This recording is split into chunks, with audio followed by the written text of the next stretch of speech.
Hello students. आज हम पढ़ने जा रहे हैं क्लास 12 सोशोलॉजी का लेसन नंबर 2। लेसन नंबर 1 हमने इससे प्रीवियस वीडियो में डिस्कस भी किया था। आज का हमारा टॉपिक है the demographic structure of the Indian society. ठीक है, ये चैप्टर 6 मार्क्स का आता है बोर्ड में। चैप्टर बहुत सिंपल है, बहुत शॉर्ट है और बहुत ईजी भी है।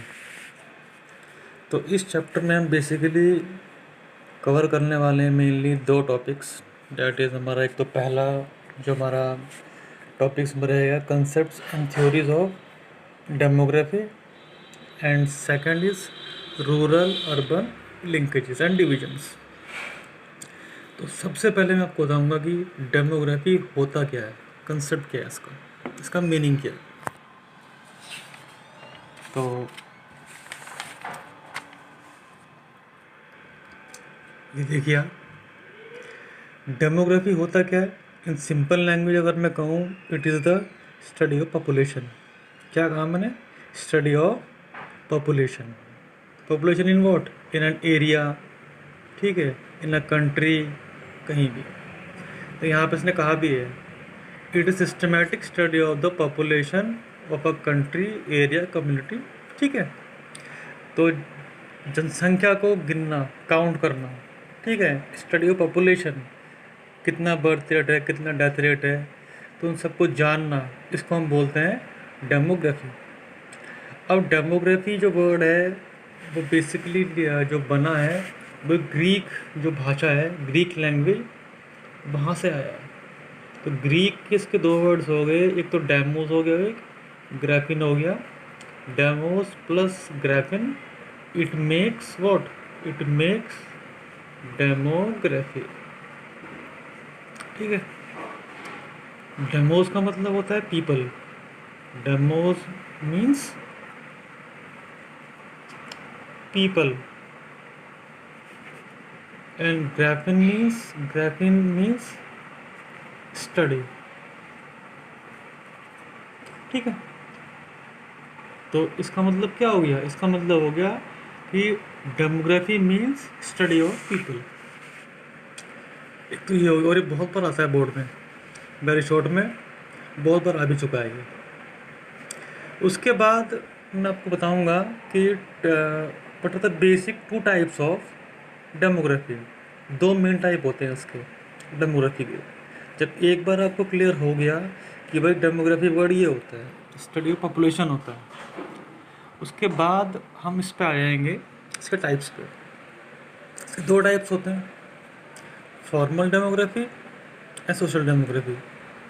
ठीक है, देखो इन दोनों का जो मेन मकसद जो होता है, जो इन दोनों की जो थीम होती है वो एक ही है।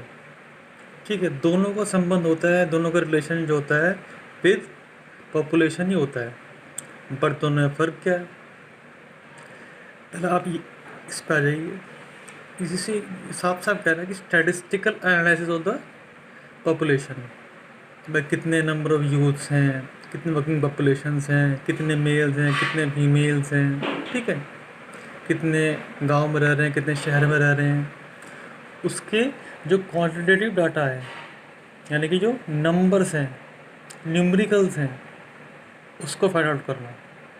जैसे कि 1 लाख, 10 लाख, ठीक है, 5 बिलियन, 10 बिलियन, 100 करोड़, नंबर्स में।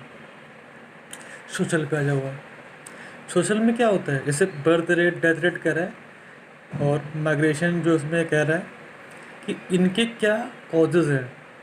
ठीक है, अगर किसी एरिया में सपोज करो डेथ रेट बहुत ज़्यादा है, ठीक है, तो वो क्यों है, इसका क्या कॉज रहा, ठीक है, कारण। ठीक है, तो इन दोनों में बेसिक डिफरेंस क्या हो गया? दोनों में संबंध क्या है? कि दोनों का रिलेशन जो है वो है विद पॉपुलेशन, दोनों का रिलेशन, बट काम क्या है? अलग अलग है। इसमें तो हम फाइंड आउट करते हैं कि एग्जैक्ट डेटा क्या है इन न्यूमेरिकल टर्म्स। इसमें न्यूमेरिकल टर्म्स में हम डिफाइन नहीं कर पाते हैं। एग्जाम्पल, किसी चीज़ के कॉजेज़, सपोज करो कि सोशल कॉज क्या हैं किसी चीज़ के, उसके बाद लीगल कॉजेज़ क्या हैं, पॉलिटिकल कॉजेज़ क्या हैं, ठीक है, इकोनॉमिक कॉजेज़ क्या हैं। तो ये कॉजेज़ को हमें नंबर्स में डिफाइन करना is not possible for us. तो इसीलिए जो है फॉर्मल सोशल हो गया आपका दोनों। ये बहुत इंपॉर्टेंट टॉपिक है। डेमोग्राफी का मीनिंग हो गया, इसके दो टाइप्स हो गए। अब मैं आपको चीज़ बता रहा हूँ कि डेमोग्राफी जो स्टडी होती है, जो कंडक्ट करवाते हैं, जो हम करते हैं, वो बेसिकली करते हैं ऑन द बेसिस ऑफ सर्वे और सेंसस। देखो, सेंसस क्या होता है, जिसको हिंदी में क्या बोलते हैं? हिंदी में बोलते हैं जनगणना। तो आपको मालूम ही होगा कि कोई भी देश हो तो वहाँ पे क्या होता है? जनगणना होती है। किसके थ्रू होती है? सेंसस और सर्वे। क्यों होती है? अगर आपको यही नहीं पता होगा कि किसी देश में, किसी लोकेलिटी में कितनी पॉपुलेशन है, तो वहाँ पे प्लानिंग कैसे करेंगे गवर्नमेंट? जो प्लानिंग जो होती है ग्रोथ के लिए जो प्लानिंग करती है गवर्नमेंट, वो बेसिकली करती है on the basis of what? On the basis of census. ठीक है। तो जो आखिरी बार जो जनगणना हुई थी वो हुई थी 2011 में हुई थी। अब ये 2021 में होगी। 31, 41, 51। हमेशा ध्यान रखना, सेंसस जो होता है वो 1 डिकेड में होती है। 1 डिकेड मीन्स 10 ईयर्स। ठीक है। तो ये तो आपका हो गया कंसेप्ट ऑफ डेमोग्राफी। अब इसमें चैप्टर में दो मेन चीज़ भी हैं, थ्योरीज, मैं आपको बताऊंगा।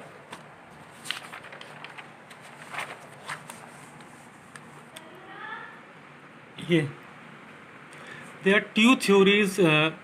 To theories in this chapter. Demography वाले में, इस चैप्टर में दो थ्योरीज हैं, माल्थुशियन थ्योरी और थ्योरी ऑफ डेमोग्राफिक ट्रांजिशन। ये दोनों बहुत इंपॉर्टेंट है। तो सबसे पहले आप आ जाइए माल्थुशियन थ्योरी पे। इसने क्या कहा था, तो उसको समझने के लिए आप पहले यहाँ आ जाइए नीचे। माल्थुशियन थ्योरी ऑफ पॉपुलेशन ग्रोथ। ठीक है। अब इसको समझने के लिए आपको सिर्फ ये देखना है, ये दो चीज़ देखनी है, geometric progression and arithmetic progression. ये दो चीज़ देखनी है आपको। ज्योमेट्रिक प्रोग्रेशन पे आ जाओ। यहाँ देखो, यहाँ मैं इस पे लिखा हुआ है, कुछ नंबर्स लिखे हैं मैंने, 2, 4, 8, 16, 32। ठीक है। अगर हम थोड़ा सा एग्जामिन करें, 2 के बाद 4 आ गया, कितने का गैप हो गया? 2 का गैप हो गया। ठीक है। तो इन सब में क्या हो जाएगा? 2 मल्टीप्लाई 2 4, 4 मल्टीप्लाई 2 8, 8 मल्टीप्लाई 2 16, 16 मल्टीप्लाई 2 32। तो यानी कि इस पे हमने यहाँ पे क्या हो रहा है, इस पूरे डेटा में मल्टीप्लिकेशन हो रहा है विद 2। ठीक है। अर्थमेटिक प्रोग्रेशन में क्या हो रहा है, यहाँ पे भी 2 ले लिया हमने, वहाँ पे भी 2 था। ठीक है। गैप वहाँ भी 2 का था और यहाँ पे भी हमने 2 का ही लिया है। ठीक है। तो इसमें यहाँ पे इसने क्या किया, यहाँ पे तो हमने मल्टीप्लाई किया हुआ था। ठीक है। और यहाँ पे उसको ऐड कर देंगे, 2 + 2 4, 4 + 2 6, 6 + 2 8 और 10। तो दोनों में क्या डिफरेंस हो गया, स्टार्टिंग यहाँ भी 2 से की थी, यहाँ भी 2 से की हुई है। ठीक है। यहाँ पर इन सब में मल्टीप्लिकेशन हुआ है विद 2, यहाँ पे एडिशन हुआ है विद 2, 2 4 6 8 10। ठीक है। मैं दोबारा बता रहा हूँ आपको, इन दोनों में क्या डिफरेंस आ गया, स्टार्टिंग दोनों की 1 से हुई है, 2 से, और यहाँ भी 2 से। इन सब में क्या हुआ है, मल्टीप्लिकेशन हुआ है 2 से, यहाँ पे हमने उसको जोड़ दिया है विद 2। तो ज्योमेट्रिक प्रोग्रेशन पे आ जाओ, ह्यूमन पॉपुलेशन। तो जो माल्थुशियन थ्योरी है वो ये जोर डालती है, वो माल्थुशियन जो है वो ये बोलता है कि जो ह्यूमन पॉपुलेशन है उसकी जो स्पीड है बढ़ने की, वो एक ज्योमेट्रिक प्रोग्रेशन में है। जो ह्यूमन पॉपुलेशन है वो बहुत फास्ट बढ़ रही है as compare to agriculture production. ठीक है भाई, जब किसी देश में एग्रीकल्चर प्रोडक्शन या रिसोर्सेज, ठीक है, वो ही बहुत कम है एज़ कम्पेयर टू पॉपुलेशन, तो वहाँ पे ग्रोथ ही नहीं होगी। इकोनॉमिक ग्रोथ कब होगी किसी भी कंट्री की? वो जब भी होगी जब कोई भी देश है अगर उसके पास रिसोर्सेज ज़्यादा है as compare to population. Example India, population 130+ crore है, agriculture production as compare to population हमारे पास नहीं है।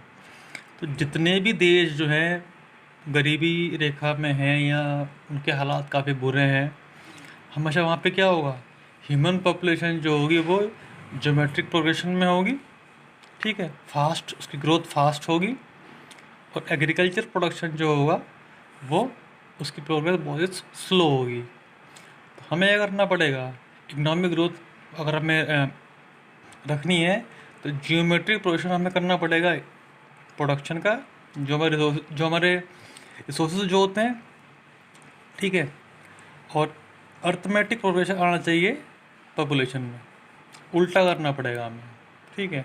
यानी जनसंख्या की गति को हमें करना पड़ेगा बहुत स्लो, एग्रीकल्चर प्रोडक्शन को हमको इंक्रीज़ करना पड़ेगा, जब भी तो ग्रोथ होगी, ठीक है। तो सिर्फ ये दो चीज़ इसमें है। एंड अब जो सेकंड थ्योरी जो मैंने आपको बताई थी अभी, ये वाली demographic transition. What is transition? Transition का मतलब होता है चेंज करना किसी चीज़ को। मैं यहाँ पर लिख रहा हूँ चेंज। तो इसको समझने के लिए जो थ्योरी ऑफ डेमोग्राफिक ट्रांजिशन है, इसको समझने के लिए आपको कुछ टर्म्स पढ़नी पड़ेंगी।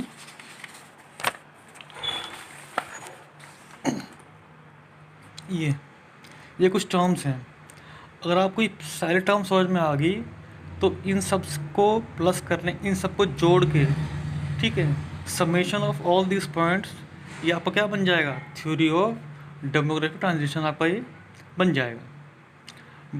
कुछ ज़्यादा हार्ड नहीं है, वो सिंपल ही है।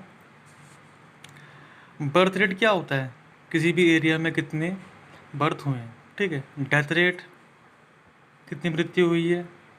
नेचुरल इंक्रीज क्या हो गया, पॉपुलेशन में कितनी ग्रोथ हुई है।